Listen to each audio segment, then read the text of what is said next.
How we frame the message for non-human animal rights matters. Today's video tackles the issue of comparing non-human animals' bodies to plant-based foods.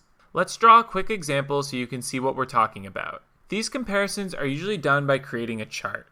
On one side, you have a plant-based item like beans, and under it is listed nutritional information and the environmental resources necessary to grow the item. Then on the other side, the flesh of an animal is displayed with the same information under it so the two can be compared. Look familiar? For the purposes of our discussion, ignore the accuracy of the numbers, they're not our concern today.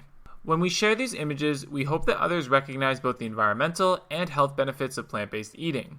We hope to dispel the myth that plant-based foods are devoid of protein, iron, and other essential nutrients, as well as communicate the environmental issues perpetuated by exploiting other animals.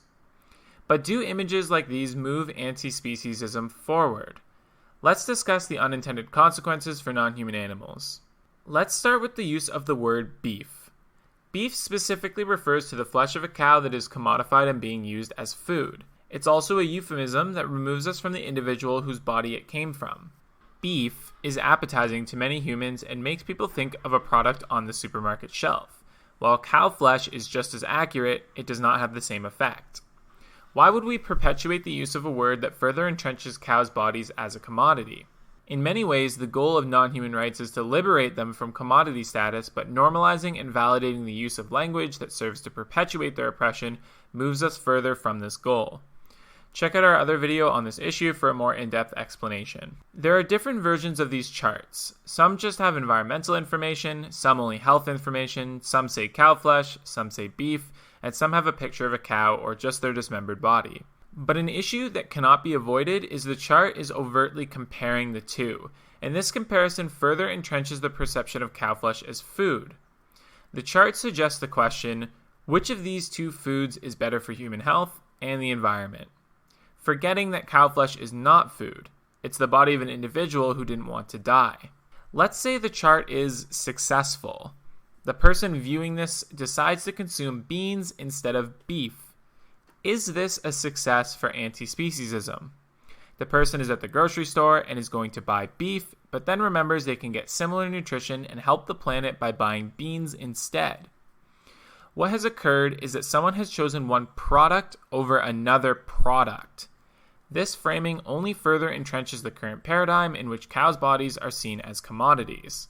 We need to communicate that cows' bodies are not inefficiencies in our human food system. They are enslaved individuals worthy of liberation that is independent from how it affects human health or the environment. And that's the absurdity of charts like these. It risks suggesting that this is a comparison even worth making.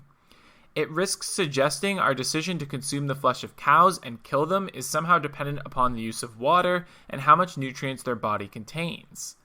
The anti-speciesist argument is that there is no chart at all. There is no comparison to be had. Cows have a fundamental right to their life, and this means it is irrelevant what benefit environmentally or nutritionally we may or may not get from killing and consuming them. Non-human animals are not products to be compared to beans, and charts like these fail to communicate this idea and further entrench the commodification of non-human animals. By making the comparison, we validate and legitimize the paradigm where animals' bodies are viewed as commodities. Non-human animals are not resources to be measured or compared. They are enslaved individuals who actively resist human domination and are worthy of liberation. Thanks for watching this video. You can subscribe to the channel to see more videos on anti-speciesist framing.